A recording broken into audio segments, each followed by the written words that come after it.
Hey Lizards, Gizmo here. I wanted to share some of the cigars we'll be smoking in March and April so you could smoke along with us if you'd like. For Cubans, we've got Cohiba Siglo 2, El Rey del Mundo's Schwa Supreme, and Punch Punch coming up. And for New Worlds, we've got EP Carrillo's La Historia in El Senador, Monte Cristo 1935 Nicaragua No. 2, Padron 2000 Maduro, and My Father the Judge, with much, much more to come. Have a suggestion? Email us, loungelizardspod@gmail.com. That's loungelizardspod@gmail.com. And now, let's get into the episode. Welcome to the Lounge Lizards podcast. It's so good to have you here. It's a leisure and lifestyle podcast founded on our love of premium cigars, as well as whiskey, travel, food, work, and whatever else we feel like getting into. My name is Gizmo, and tonight I'm joined by Rooster, Poobah, Senator Pagoda, Grinder, and Bam Bam, a full house of lizards. And our plan is to smoke a cigar, drink some scotch, talk about life, and of course, have some laughs. So take this as your 20th official invitation to join us and become a card-carrying lounge lizard. Plan to meet us here once a week. We're going to smoke a Cuban cigar tonight, share our thoughts on it, and give you our formal lizard rating. Poobah will touch on the history of punch, Grinder will explain the unique distilling process of our scotch pairing, and we have a special visit from Bill O'Reilly, all among a variety of other things for the next hour. So sit back, get your favorite drink, light up a cigar, and enjoy as we pair the Punch Punch with 10-year aged Glenmorangie scotch. A Corona Gorda from Punch tonight, the Punch Punch. Very similar in size and shape to the Magnum 46. Really nice wrapper on it, toothy. Poobah, you were commenting on the wrapper as Rooster handed it around. It's a handsome looking cigar. I've never had one of these. Almost looks like a Colorado wrapper. It does. Yeah, like a reddish brown. Yeah, It just looks Yeah, the very Colorado well made. here. Like the wrapper's nice and tight, and Yeah. smooth. It's not chewy. So these, Rooster, I think you said these are 2014s, right? 2014. So this July. is, I guess, probably, other than the Maduro one, is probably the oldest Cuban that we've had on the pod thus far. I don't think we've done any other aged Cubans that were older than that Maduro one, which was a 15. So, It's fitting that it's coming from Rooster. of course, Of course it is. we are pleased to be in Rooster's Connoisseur Corner tonight, having the Punch Punch. So let's cut this the thing. connoisseur's corner. It's funny because he sits in a corner actually within the seating configuration, And he has a whole different lighting And the setup seating above him. chart. It's like a little halo over his head. Yeah, All right, let's cut this thing. Let's see what the cold draw's like on the Punch Punch. a little snug. Yeah, I always little find snug, these to yeah. be snug. It is snug. I'm getting a nice floral note. Getting a lot of cedar. Cedar, floral, both. Very floral. Yeah, beautiful cigs. Love this cigar. Yeah, I've always found that the draw on these to be a bit snug, but Senator was talking when we did the Magnum 46 episode. Those are always really kind of tight, a little bit of a pain in the ass. I find these to be a little bit more manageable draw wise. Yeah, it's so funny you say a little bit more manageable because I've had a few of these and I think the draw is definitely more open than a Magnum 46. And mine right now, just a little bit of resistance, but perfect. Honestly, how I would like it. Same here. Yep. I actually like a little resistance. I mean, it's not like if it's too open, it almost seems like It burns the hot. cigar is and it like goes too fast. loosely packed. Maybe you Yeah. know. Oh, I agree. That's what for me the Magnum 46 is a little too much resistance where this is just the right amount Yeah. for what I like. This has a very, very subtle or soft box press, does it not? It definitely Yeah, does. I I think think that's it's- probably just for being in the dress box. Dress box. I like that. Yeah, but we've talked about that before. That often causes that tightness in the draw that shouldn't be there. Construction. Oh, sorry. What is going on? Pagoda just said fuck Pagoda it. Started lighting He up. did say fuck it. I'm right behind you. I'm Let's right light behind the him fucking too. Let's do cigar. it. Let's light it. That's bullshit. The fuck are we God. wasting time for? The Punch Punch. All right, hold on, boys. He doesn't have audio because he lit his cigar and put his headphones in late. Who's that? No check. Gizmo's getting so angry right now. He sounds like a. I'll do it live. What are you, a fucking Bill O'Reilly? I can't do it. Do it. Fuck it. Do it Fuck live. it. We'll do it live. I'll write it and we'll do it live. Fucking thing sucks. I didn't even draw. I In lit five, it, but I didn't draw on it yet. It's just kind of that means to play us out. What does that mean? To end the show? Yeah. All right, go. In 5, 4, 3. That's tomorrow, and that is it for us today. That's tomorrow, and that is it. In 5, 4, 3. That's tomorrow, and that is it for us today. And we will leave you with a. I can't do it. We'll do it live. Okay. We'll do it live. Fuck it. Do it live. I'll write it, and we'll do it live. Fucking thing sucks. You back? All right, good. Let's go. 5, 4, 3. Perfect That's timing. tomorrow, and that's it for us. We got to keep that in. All right. We got to keep that in. I would keep that in. All right, boys, we're lighting the Punch Punch. It means to play us out. What does that mean? To end the show? 5, 4, 3. Let's light them. That's tomorrow, and that is it. Fucking thing sucks. That is it for us today. And That's we will it. leave you Thanks for with tuning into the podcast, everybody. Can't do it. We'll do it live. Okay. Oh, God. Do it live. We're doing it live, baby. This is the content we're becoming known for. Oh, God.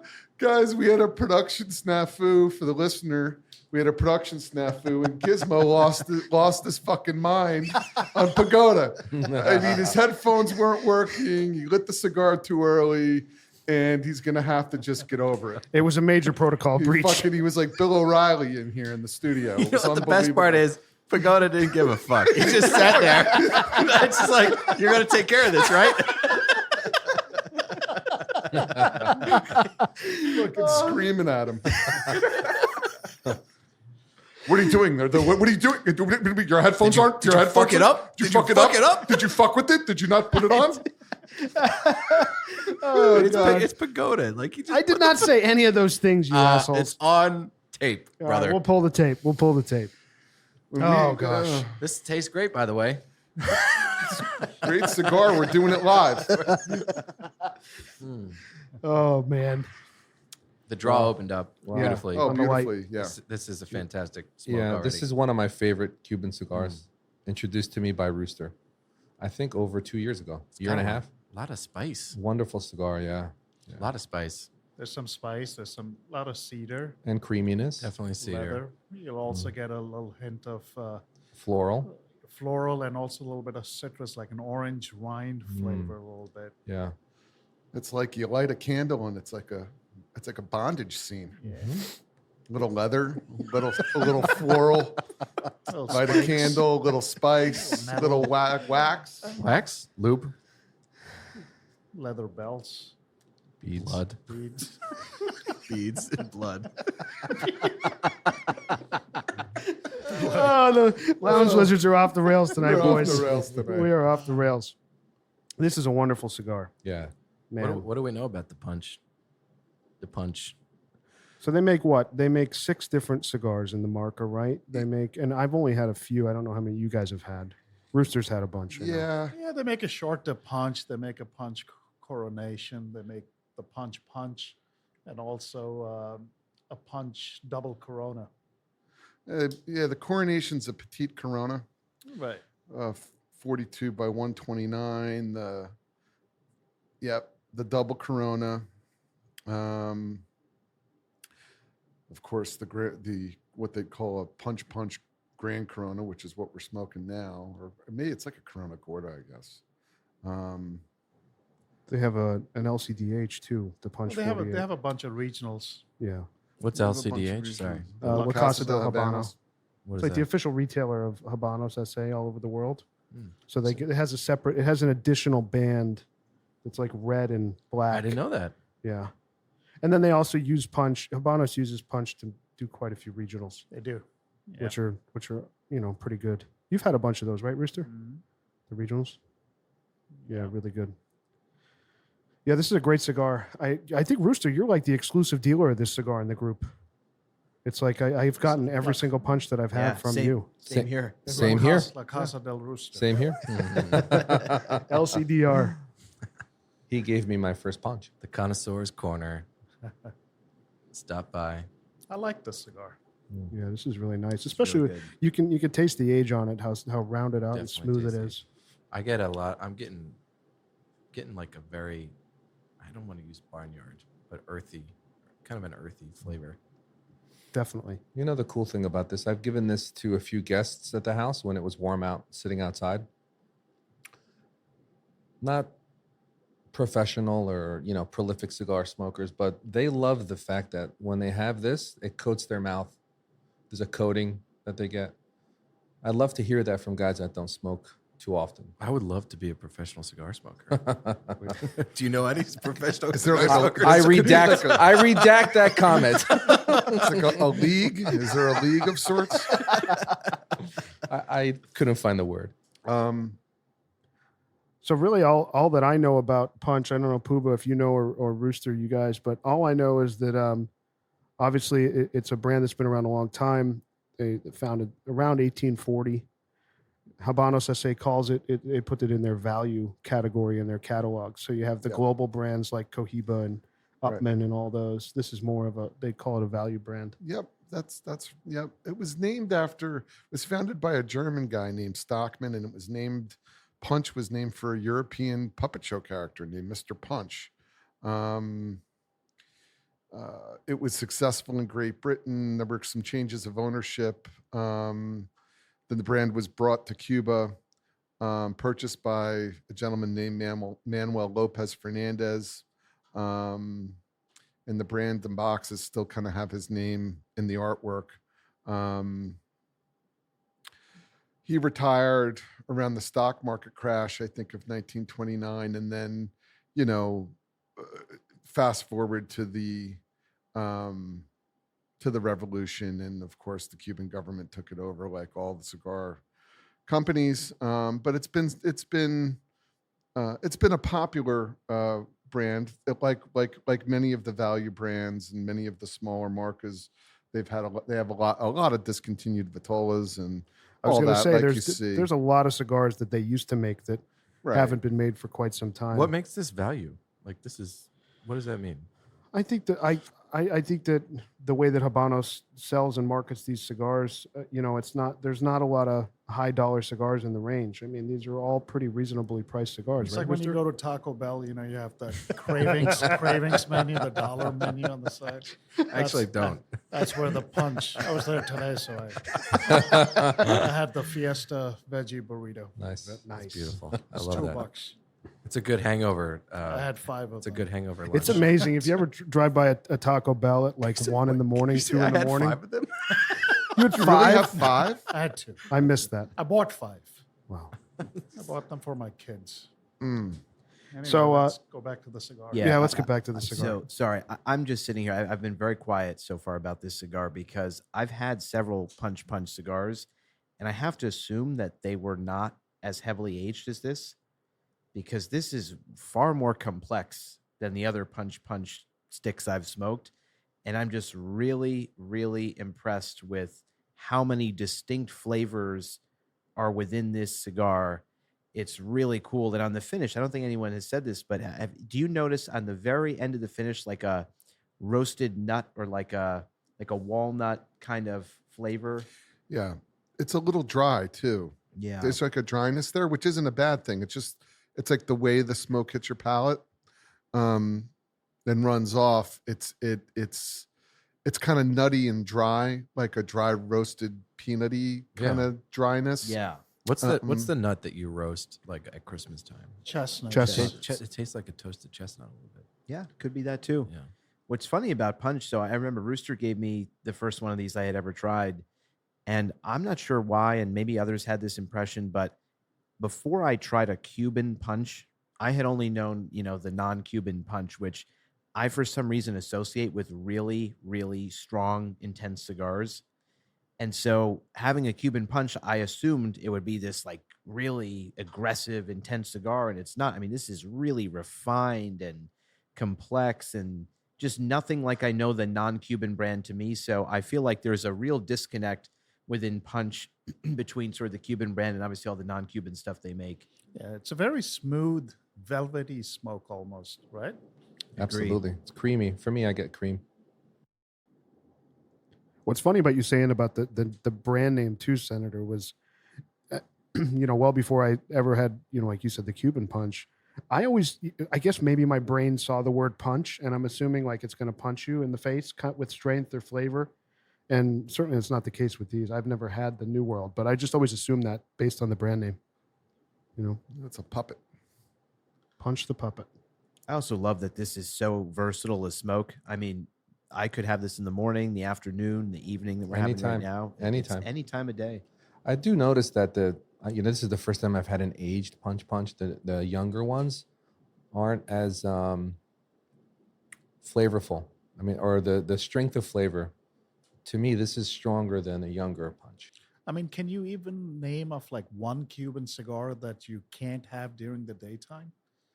Most of them are like No, but medium. I would not do a medium- Maduro 1 for breakfast. Yeah, Well, there okay. you go. Right. All right. So it's a rarity. Or the that's, the Lusitania, that's not an early cigar. Yeah, most of them are like in the medium range. They're not, I also very wouldn't few have like an medium 898 in the full. morning. I mean, No. there's a lot. I just feel like 898, there's a you preference. could. There's a time and a place for all these things. Yeah. I feel like. Yeah. But I think they tend to be more in the general, like the medium range, not very full. Right. Or like that Monty one you gave me last night, Rooster. I wouldn't like that in the morning, even the early Yeah, afternoon. that- That's a yeah. evening, really intense, rich smoke. A Yeah. lot of good flavor. That goes so well with a cup of Java. Oh, yeah. I mean, it's got Oh, yeah. such cocoa. Did you give that to me when I was at your place? Is that the You- same one? No, you had the Monty 3, Monty but it's 3. the same Which I love. same box. I love that box cigar. stage. That's what I had too when I was at your place, the 3, right? You had the 3. So I had that with Rooster made me a cup of coffee. It was awesome with the coffee, Yeah. the Monty 3. And now someone got a new coffee maker. Oh yeah, he got me fully. I was in Rooster's Connoisseur Corner, and he was like a snake charmer and hypnotized me. All and, I did was make him a cup of black coffee out of the Jura S8, The Jura S8. and Gizmo was hooked. Yeah. What's so unique about that? Well, it's fully automated, so it's for the lazy person who doesn't want to deal with cleaning and doing all this different stuff, trying to make a cup of coffee or something with milk product in it, which I don't drink, but my family does. It's just fully automated. It does everything. You don't have to. You clean it and you push a button and you put the beans in and it makes everything and it's perfect. It's got a great. built-in burr grinder, and it also has a pass-through in the back. So somebody wants like a flavored coffee, you could put flavored beans in the back, so that won't affect the actual grinder where you keep the regular beans in it. So it's a one-touch button, one-touch machine, which will make anything from espressos, double espressos, lattes, macchiatos, Yeah. and you can customize them how hot you want them, and the Strength. strength of the coffee. Yeah. How do you want the foam? The ratios and stuff, and also how thick you want the foam and all of that. So it's just one touch, and it grinds the beans, makes the coffee, dispenses the used up grinds in a separate receptacle. Yeah. So So that's- I've been getting very discerning in my coffee selection recently. So I'll first of all, I'm only shopping for beans at Whole Foods, and I'm actually looking at the back of the if you go to ShopRite and you look at when this shit was roasted. So I grind my own beans. Some of it's been sitting on the fucking shelf for 3 or 4 months. You got to get it fresh. Yeah. It was roasted, a week ago. That's when it's so much better. Right. That's what I found. So you can actually subscribe to different services and get coffee delivered that was really freshly roasted, within a couple of days, and you can have it shipped and buy small quantities. Yeah. Don't buy huge bulk, Rooster, the difference is amazing for and we're talking about aged cigars. If you age roasted coffee beans, it only gets worse. Oh yeah. And you can really taste the difference. But I think that there is a parallel to cigar smoking and drinking coffee to me. In the different flavors and the different things you could pick out. I mean, there's nothing better with a cigar. I mean, obviously other than scotch, but than a great cup of coffee, especially in the morning or afternoon. You're doing some work. I'm getting a bold coffee, a very heavily roasted bold coffie flavor with this cigar. Actually, is that crazy? I think your mind's Might be playing With tricks my on you mind, from I'm the thinking of coffee coffee. conversation.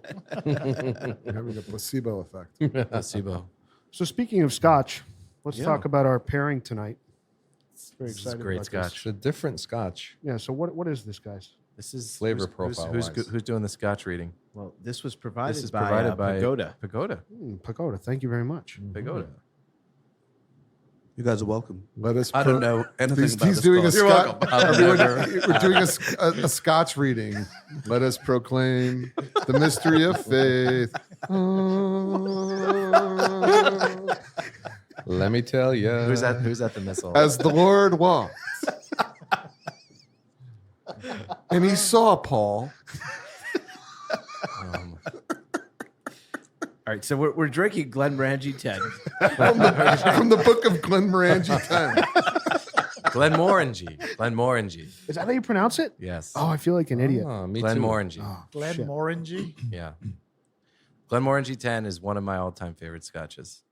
And for me, like tasting a Glenmorangie, it's so crisp, it's so light. It goes well with this cigar, I think. And the unique thing about Glenmorangie is that they have, I think I may have talked about this on a recent podcast, but they have very high stills. They have copper pot stills that are, I think, like 17 feet high.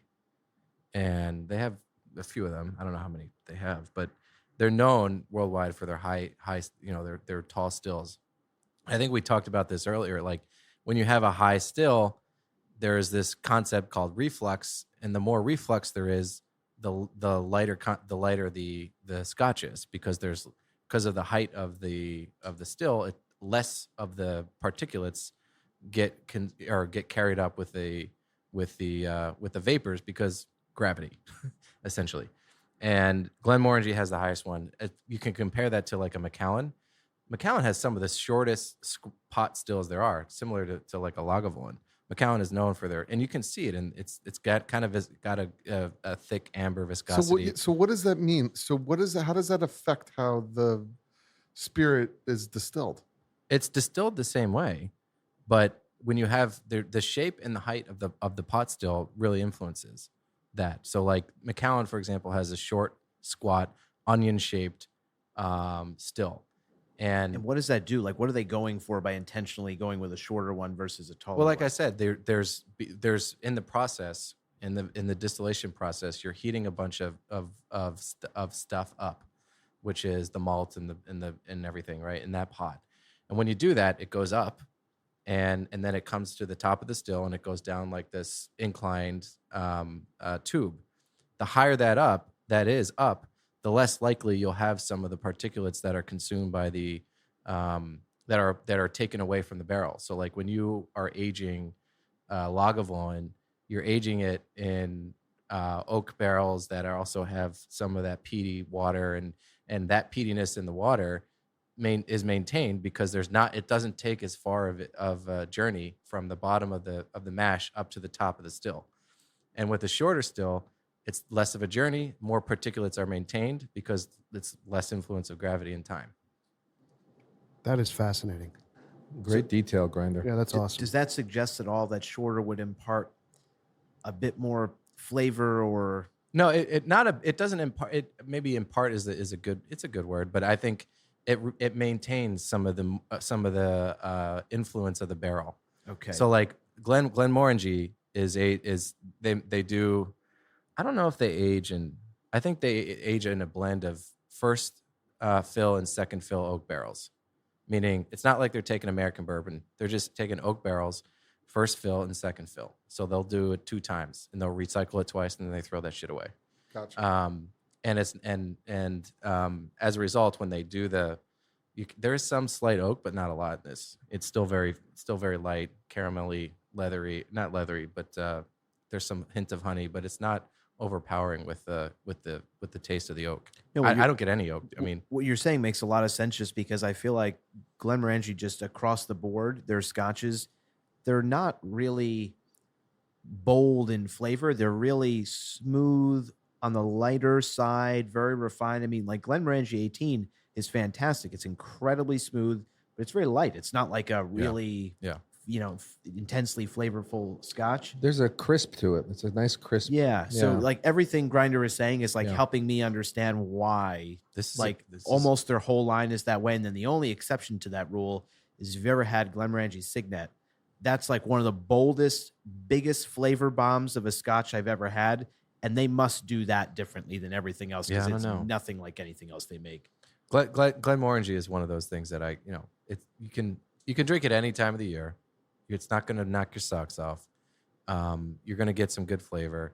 It's a great summertime Scotch. Well, the 10 years not. The 18 is very, very good. The 10 years not what? It's going to knock your socks off. Oh yeah, But yeah, the yeah. 18 will. Yeah, yeah. It's really good. I'm talking about the one we're drinking. Yeah. It's it's just I think it pairs well with this, lighter Cuban, any lighter Cuban. I think it's pairing very well with this punch. I think right so now. too. Yeah. Yeah.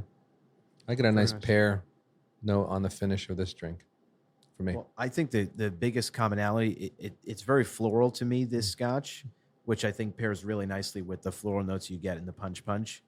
Great point. There was a I was casually talking to a master distiller in Scotland, and he was saying only that- casually talking he was- to a master I had distiller. lunch with a master distiller. he was telling me So, how so let me rephrase that. I was nerding out with the master distiller in Scotland. casually talking about. And his comment to me, and I've said this on previous podcasts, and Senator, we've had a few conversations on this. There's the Glenmorangie 10 to me is quintessential Scotch, for me. It's because you can have that anywhere at any time, and it's this great single malt, and it tastes very rich Highland Scotch like Scotland, but it's not something too overpowering, and because it's so subtle, you work harder to catch a lot of the flavors. But the fascinating thing is that I don't think it gets much better with age. I don't know if the Signet's made or distilled any differently, but the 10 10-year, it's heavily aged, and it's like nothing Yeah, anybody makes. but It's I don't like I don't know what kind of espresso in a barrels. I bottle. don't know what kind of barrels it's it might be a different process. Oh yeah, but, no, there's a lot of mystique around it. Yeah. And it's not a cheap bottle either. But the Glenmorangie 10 for me is, I don't think you could get, like, age imparts a lot of good stuff in a Scotch. I don't think you can get much better than this, in my opinion. I'm really What do you enjoying mean by it. that when you say better than this? I mean, there are better. I think we all Like a prefer 12 Macallan 12 over this. No, like as far as conversations about aging this type of Scotch. Yep.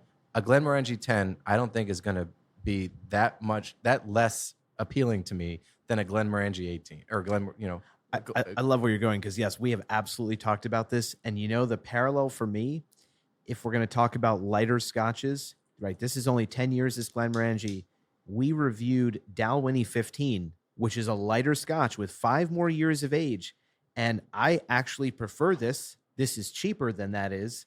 And to what Grinder's getting at there, I don't think that extra 5 years produces anything that magical in a light Scotch like this. I think this is perfect exactly how it is It's a for what fair it's trying argument. to do. It's a fair. You run into the law of diminishing returns. That age statement. It's almost like that extra 5 years based on how they're starting it out, Dalwhinnie or Glenmore. It's just you're not. Whereas maybe, I think like Macallan 18 feels a little bit richer than the 12, a little bit deeper. I still love the 12 though. Well, no, I'm not. No, but I'm saying. I mean, I agree with you on that one. I think agree. that, I'm not. I like the 12 too. I'm not going there. I'm just saying, it's a different spirit. right. So It's a different spirit with all that age, and I'm pretty sure the process is relatively similar. it is. But there's actually, Senator and I agree. We agree on a lot of things, but this is another one we agree on where the Macallan 15 is, to me, it's a noticeable difference between the 12 and the 15. To me, there's a slight difference between the 15 and the 18. Slight, very slight, barely. And if as far as we talk about, value for dollar, I was just going to say, what's the price difference there? I would always go for a 12 because value for dollar, it's 100% better. But if you want a little more richness, a little more flavor, a little more viscosity, I don't know about viscosity, but a little more punch to not, for lack of a better term, we're smoking a punch. The 15 really kind of dials it in nicely. So the color on this looks a lot like some of the Japanese whiskeys. Yes, that's very true. They have high Like they have high Hibiscus. stills. Yeah. Glenmore, I don't know how that compares, frankly. Taste-wise? No, not taste wise, but Japanese scotches to me kind of get a little too oak forward, you know, and I don't like that. Yeah, I've never ever had Japanese scotch. Oh, we got to do that. We got to do one. We got to do it. that's a I've great never call. had We it. have to. That's an easy Pagoda's one. had a few. Yeah. Pagoda's So, Yeah. Just never been compelled to buy it. how about this? We're getting Hibiki next week. Okay. Try good luck finding it, dude. Oh, is it hard to find? Yeah. It's very hard to Oh, I find, would but imagine. I have at least one lying at home for sure. Okay. I just like this because I think we've all talked about Macallan 12 is our favorite sort of, 12-year and just everyday Scotch period.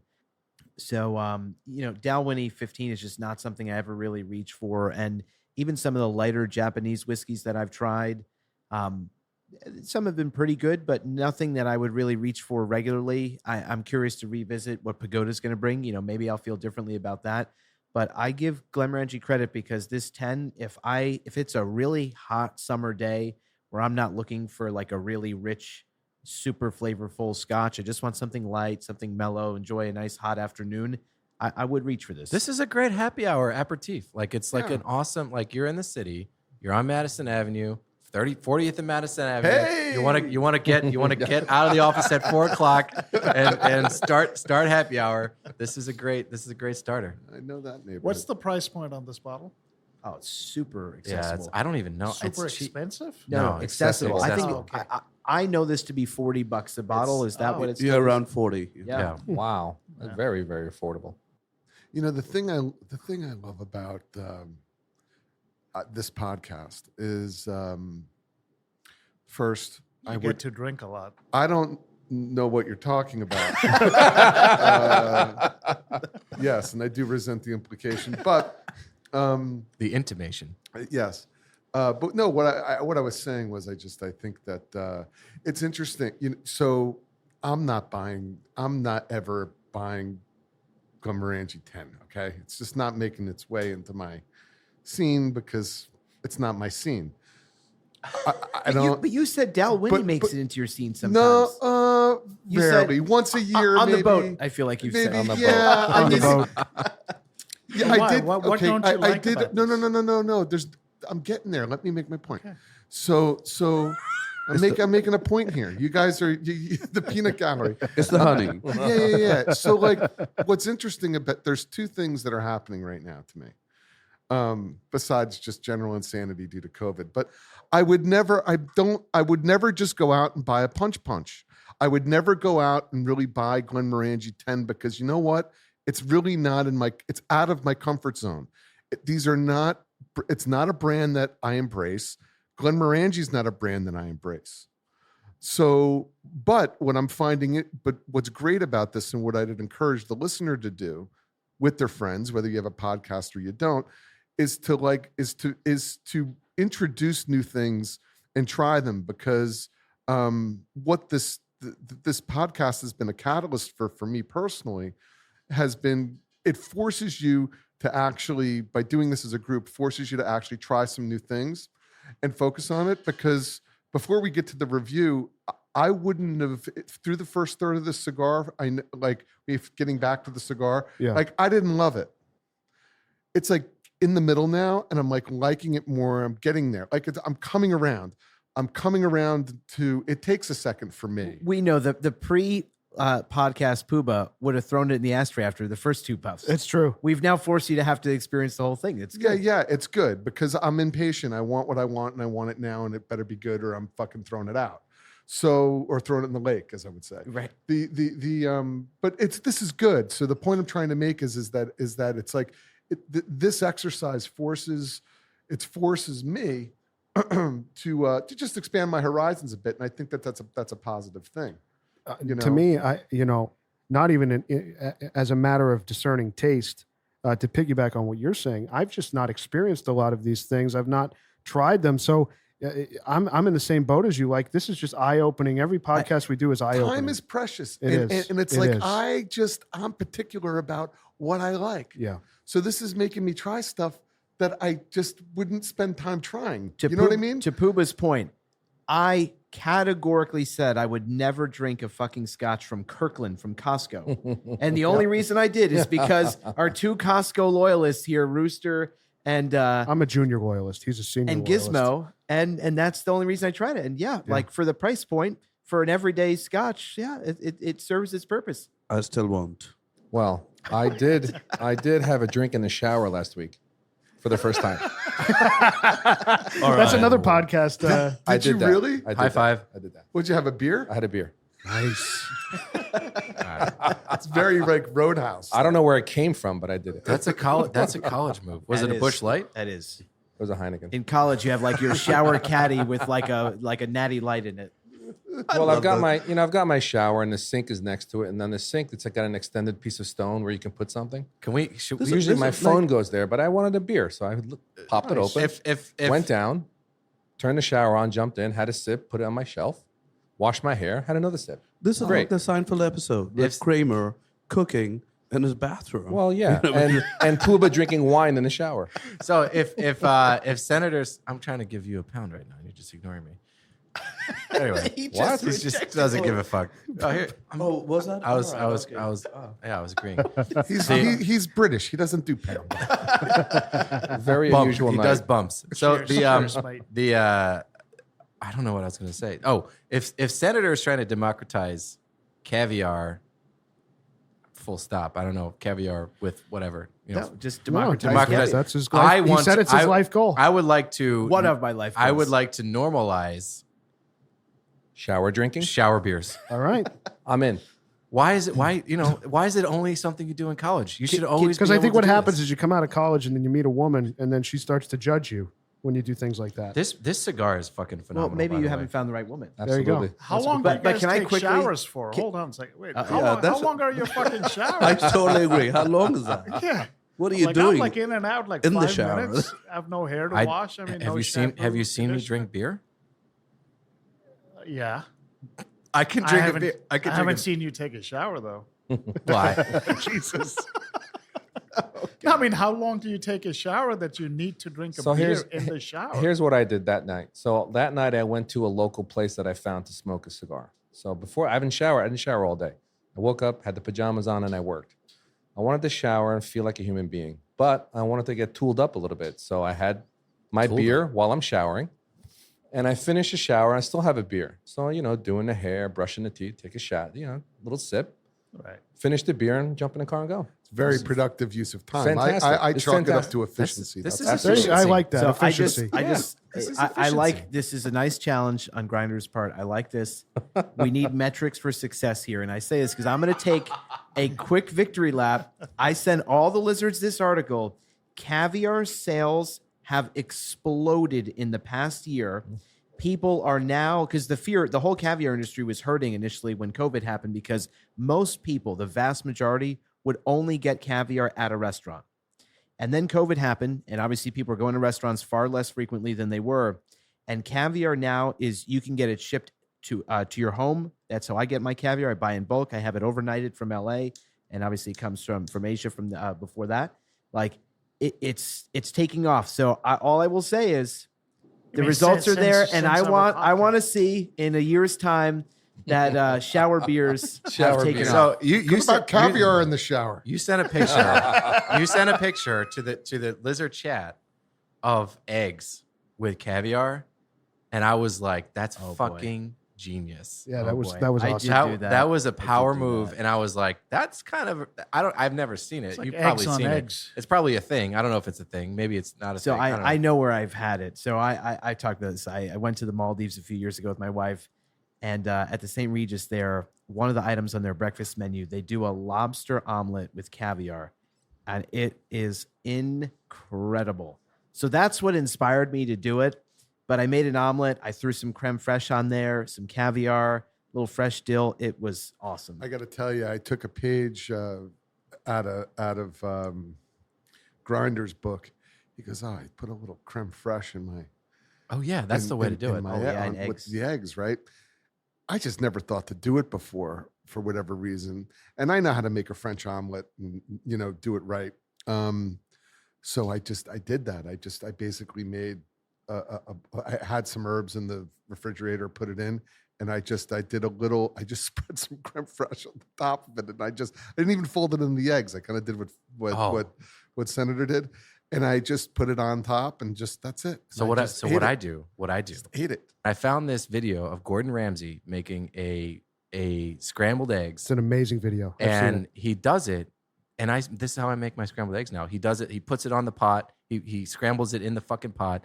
Puts it on the stove. He whisks it around, takes it off, keeps whisking it, puts it back on, and he does this like for 10 minutes. And this is what I'm doing every fucking morning. And at the end of it, he lightly seasons it with salt and pepper. I lightly season it with salt and pepper, and he just gets a little dollop into the pot where you're whisking the eggs right when it's basically made, and he mixes it in with it.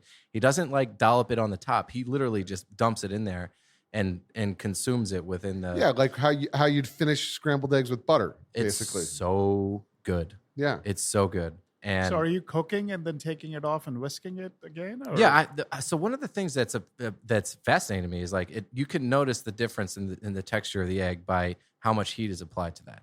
So I whisk it. I put the eggs in the pot on the stove and I whisk it on the heat. I do that But for the heat, is it low heat or high heat? I do medium low. That's the thing. My medium-ish. wife has taught me this. You want it no higher than medium low. No. And I put it on there. I whisk. You always got to keep it moving. That's the thing. Just always keep it moving. 20 seconds on, 20 seconds off, 20 seconds. And I just keep doing that for like a few minutes and comes out phenomenal. Yep. Yeah. That video is amazing. There's two videos I love of Gordon Ramsay. I love that one. I love his beef tenderloin video. So can I just propose something? I think we need to do like a morning podcast recording because we need to do where the we bloodies. do Bloody Marys, We need to do Poobah bloodies. style. Yeah. Mhm. We do some scrambled eggs. Mhm. Maybe we'll follow the Gordon Ramsay recipe. Could be I think nice. that'd be awesome. Sounds Can we do kegs and eggs? fantastic. Kegs and eggs. Eggs and eggs and a cigar. Love it. What about legs? I'll Kegs, take. eggs, and I'll legs. take care of that. All right, boys, let's get back to the punch. We're a little over halfway through now. The punch Delicious. punch. Love it. I am loving every single draw of this Yeah. cigar. Yeah. It's Every picking single up. one. It's This picking is- up in flavor. it I is feel picking like. up. Actually, yeah. I mean, I enjoyed the cigar right on the light. I did Oh, too. I So did good. too. Right? Always have. Yeah. Yeah, I always. Yeah. I've never had a bad punch punch. I don't know. Let me ask you guys a question. I don't know any other cigar that Habanos makes to compare this to. I can't place it in my mind. What's a cigar that Habanos makes that you guys have smoked that you would compare this to? I mean, to the point you're making, I think even forget just the punch punch. I don't know that anything punch just has a very distinct flavor profile. I feel like there's not another Cuban brand that I would say, oh, that's really similar to punch generally. So I'm with you. It's very different. It's very unique. Like I'm trying to compare it to something, and I just can't find what Maybe close to a Romeo. Yeah, but Romeo, I feel like has that cherry thing about it. You And know, heavy on cedar. yeah, the cedar. I'm not Heavy. getting that. Like, Like there's cedar Romeo here, but it's doesn't have heavy any on spice. cedar. Yeah, Like, this has is a little more- bit of Yeah. spice to it. And That's floral. the There's more worst. floral Yeah. here. Yeah, No doubt. That's fair. I'm Yeah. just trying to think. I'm just Mhm. trying to. Maybe Yeah, I it's was different. maybe I'm reaching. I mean, if anything, maybe a Royal Corona, a Bolivar, is somewhat reminiscent of this. Maybe. I don't know. To me, the Bolivar No. is Bolivar's a little more bold than this. I really don't think there's a comparison. No. It's like chocolatey and stuff. Which is a real credit to Punch. I mean, it's something very, very unique. I happen to love it. I'm halfway through. yeah, it's really nice. Yeah, it has picked up in flavor, Senator. You're right. I love the cigar. I like your comment about it's great from the first light. Actually, not getting much transition. I feel like it's the same flavor. It's just picking up though. I agree. Same flavors, but just little picking up a little bit stronger. in strength. Yeah, it's just it's going up. It's going up a little bit notches. of a ramp. Yeah, yeah, really nice. Anybody picking on any like citrus wine, like an orange? Now, yeah, right? definitely the Rhine, the citrus Rhine makes sense. I do. Yep.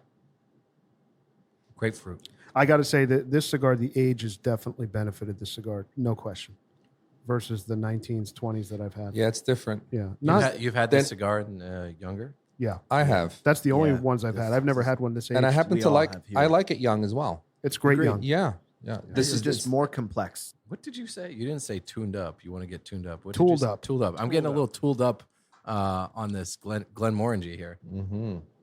I haven't had scotch in like He doesn't need to get 10 days. He doesn't need to get tooled up. Fucking wake up to it, He's always tooled up. He's got I love you. I love you. You just opened yourself up for that. I always do, don't I? Teed yourself up like a papaya. Like a Kirkland golf ball. papaya. Oh, don't even go there. oh boy. Don't go there. Oh boy. Yeah, I'm probably going to be in the minority here. Really? I know yeah. where you're going to score this. I can already tell. For me, and I don't.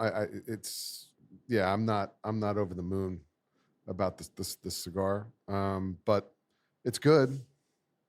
It's good. I mean, I can appreciate how someone else who's not me, Yeah. may like it a lot. You know, What a compliment. No, I'm just saying. I'm not saying it's not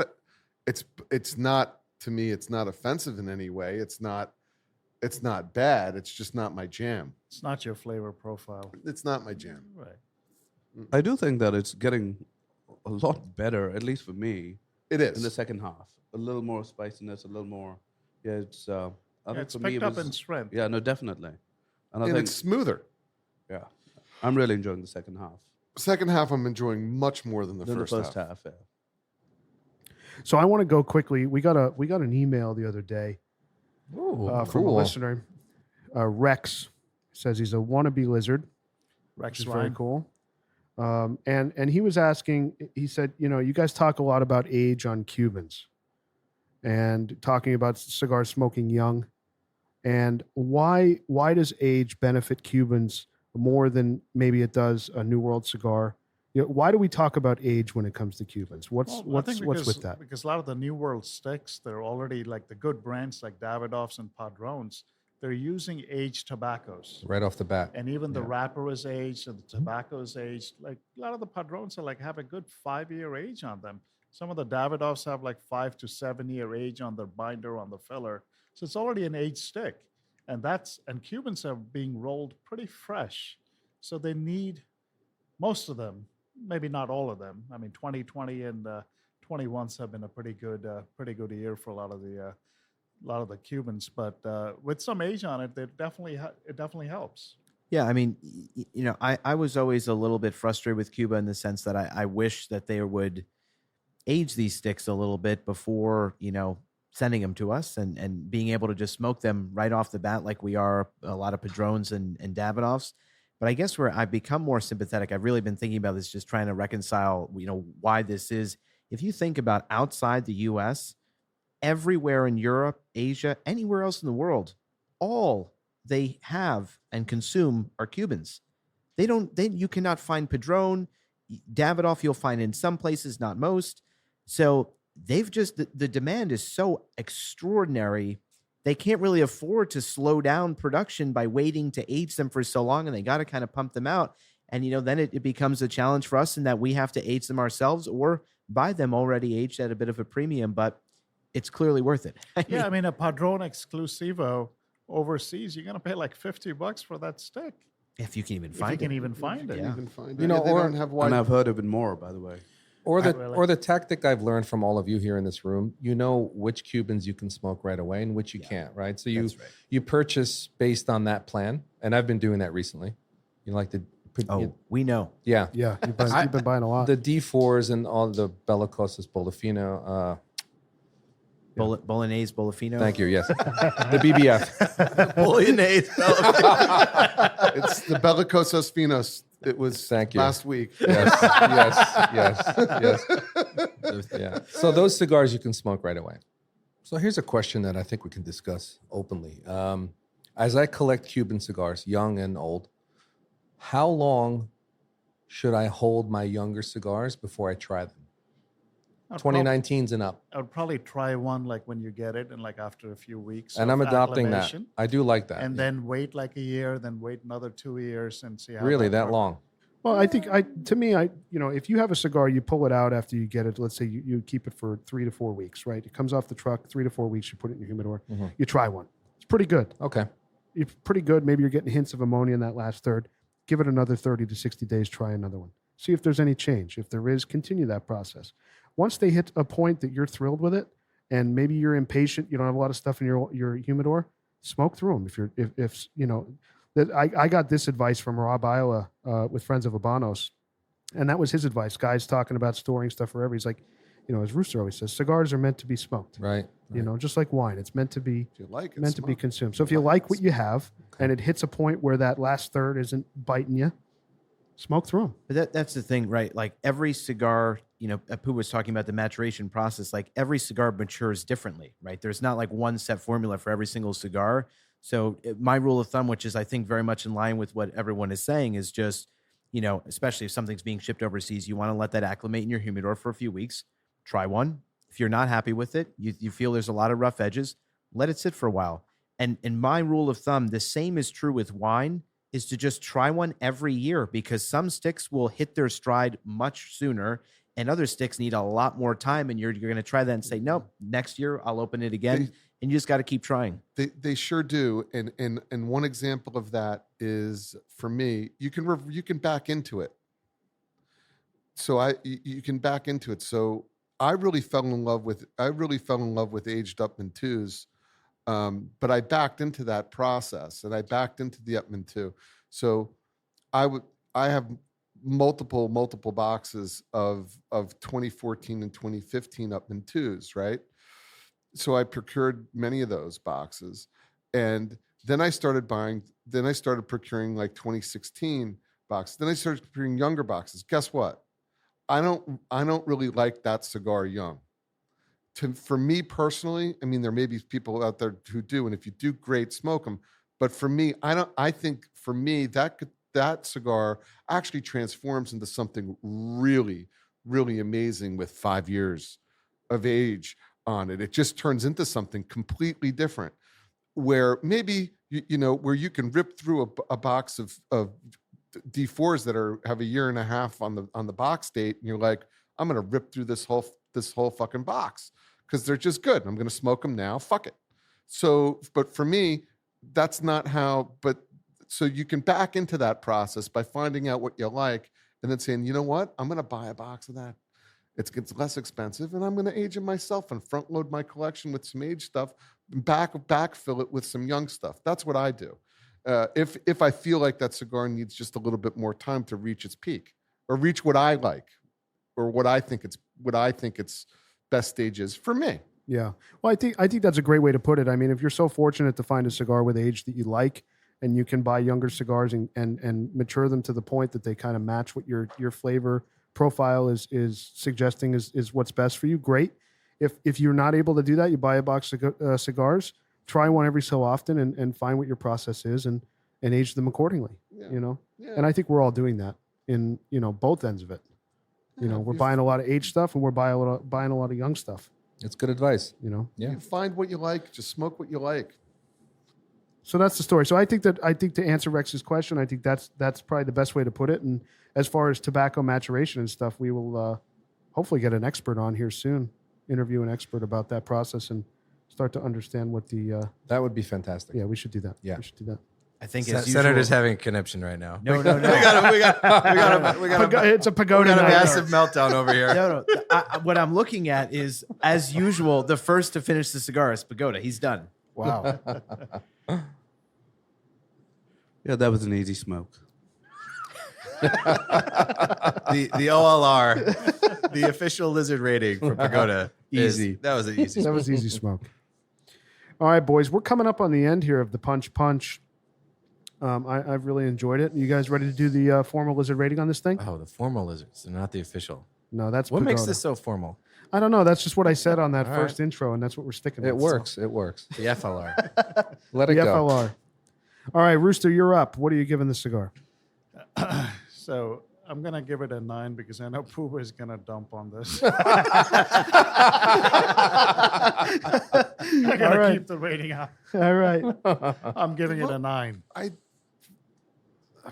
Please don't Give it it. a Be 4. honest. no, I just think hedging is bush league. No. I'm giving it a 9 because I I smoke mean- this all the time and I Yeah. enjoy it. He does love and I this like thing. it. I like the Oh, cigar, okay, and I okay. thought it was very satisfying right from the beginning.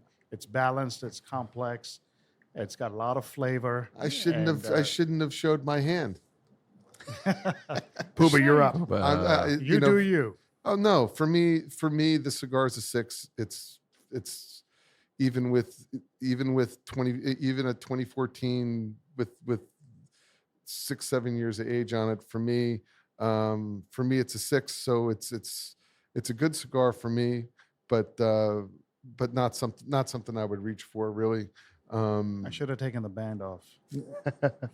I would have given it the same. Yeah. Honestly, for me, it didn't deliver the kind of the flavor notes that I like. But that's just me. Right. Not your flavor profile. That's not for me. Yeah, it's understandable. It's good, but I can understand why it could be for somebody else. It's just not for me. I really like these cigars. This has been very good. I'm going to give this an 8. I'm actually right with Gizmo at an 8. I'll explain why after we go around. Pagoda, I'm at a 7. Grinder, I'm an 8. okay, and Bam Bam. I am at an 8. Okay. All right. Our composite score is 7.7. I would say that's a medium-sized recommend, I would say, on this cigar. Lower than I thought it would be. Me too. Yeah. Yeah, Me it's like too. right between a soft recommend and a hard. Usually we say 8 is a hard recommend. So Rooster's pointing at Poobah and blaming him for that. Cigar. I mean, mine's tunneling, so there's that too. Well, so to Poobah's point, I'm happy. I'll start us off because I like the flavor profile of this cigar. It's very unique in a good way. I actually really enjoy it. The things that ding it for me, while construction-wise it looks beautiful before you've lit it, the way it burns, I mean, I've never had like a perfectly straight, nice, beautiful ash on this. It's been white to start, but it's like curved and crooked and kind of fumbling apart, and you can't really, you got to ash this thing pretty quickly or you're going to lose it. And down in the last third is where I really had issues having to relight it, a little bit of tunneling like Poobah was talking about, and it's muddled the flavor profile of it. So that's what dinged it for me, why I gave it an 8. I kind of agree with you, Senator, because towards the last third, what happened was that I found that the cigar was just not burning evenly, and I had to touch it up quite a few times as well. Dark ash, not very consistent. But having said that, I really enjoyed the second half of the cigar. So it was definitely a 7 for me. It could have been an 8. Maybe, we always talk about whether decimals would do it. Maybe I would have gone a bit higher if the decimals were involved. Decimals always do it. But 7, 7 is what I thought. You gave it a 7? Yeah. Grinder, why'd you give it your rating? I just loved it. My burn is pretty sharp. I haven't had any of the construction issues that Senator was saying. And the flavor, I love the flavor. The fact that it's a value cigar means nothing to me. It's a great cigar to me, and I do think the amount of age on this cigar really amplified the right tasting notes for me. I like the spice. I like the it's not musty, but I like the kind of rich, kind of I think I said earthy flavor, and it's carried it through. From light to end ash. So, I'm a fan of the cigar. 8's for me is I'm a pretty hard grader. Yeah, you're a hard grader. Yeah. 8's a good score for me. Yeah, 8 is a pretty elite score, right? Yeah. So Bam Bam, I know you love this cigar. I do love it. Yeah. I've had it a lot, and this could be in my weekly rotation easily. I love the combination of the earthy notes and the floral and a hint of citrus here and there that you get. And now that I'm down to the last inch, it's nice and it's spicy. There's a little bit of kick there. So what? I know you've smoked a lot of these young. What did the age do for you on it? I don't want to say anything controversial again, but I kind of like I like the youth. The youth. Yeah. A hair better than this maybe. Okay. Because I get more floral than I get in this. And that's a note that I pursue in every Cuban that I have. I try to pursue that. Got it. And citrus. All right, boys. Well, that's in everything. Pagoda, thank you for the Glenmorangie 10. Rooster, thank you for the Punch Punch cigars. 7.7 for the Punch Punch. And we'll see you guys next week. Keep smoking. Thanks so much for joining us tonight. Hope you enjoyed it. Don't forget to leave us a rating and subscribe on your favorite podcast platform. If you have any comments, questions, if you want to reach out, say hello, tell us what you're smoking, email us, loungelizardspod, P-O-D, that's loungelizardspod@gmail.com. You can also find us on Instagram @loungelizardspod. We really appreciate your time, and we'll see you next week.